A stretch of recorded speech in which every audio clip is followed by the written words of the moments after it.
Bananga kalulu ka Geto president kaliwa. Okutandika n'olunaku lwaleero njagala oyingire woofiisi yo. Olwaleero luno njagala oyingire ofiisi yo. Saagala byakuddamu okunoonya jjajja buta. Njagala okujja nga nawe ekusanga mu ofiisi yo n'enzija.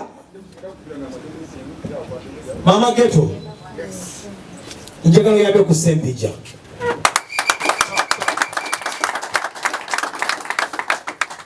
Ensonga zino zakugusa. Omukazi yakaza buli kimu. Ono Mama Geto yakoze omulimu gwonna gwe mulaba. Abakyala temuli asatu mu bbanga 2 ku nyama. Bannange gender balance tabula baba 2 era kyenjagala okubagamba nti akasimu tekayinza kusukka nnaku ziwera 4. Tekayinza kusukka nnaku ziwera 4 nga sinnabaddamu kibannaaye kiri bwe kiti ne bwe kiti. Nze njagala omwoyo gwa Uganda gubeere gutya.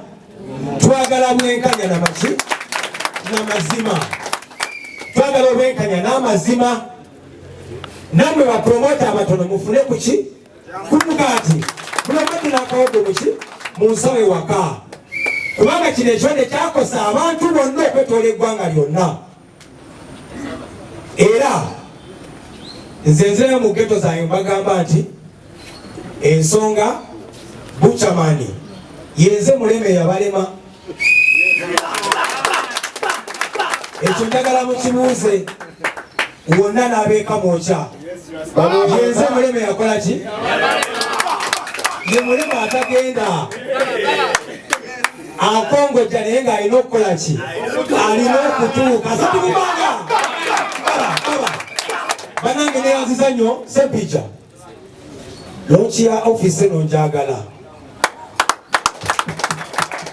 Lekerawo okutiisibwa obutayingira office eno nga General Salim Salaji kusasulya buli mwezi.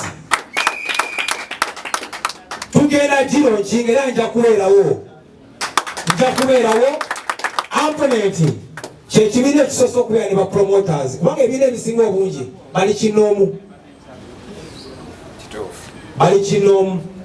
Naye bannanga agali awamu 3 mu bbanga 2 ku nyama. Era tugenda kukyatugula ofiisi eyo. Njagala okubeera nga wembanga nzize Makindye nga nkyama bukyami ne Ssempijja musanga Mama Geto kiri kitya kibe kitambula nga nze nzirayo mu Geto.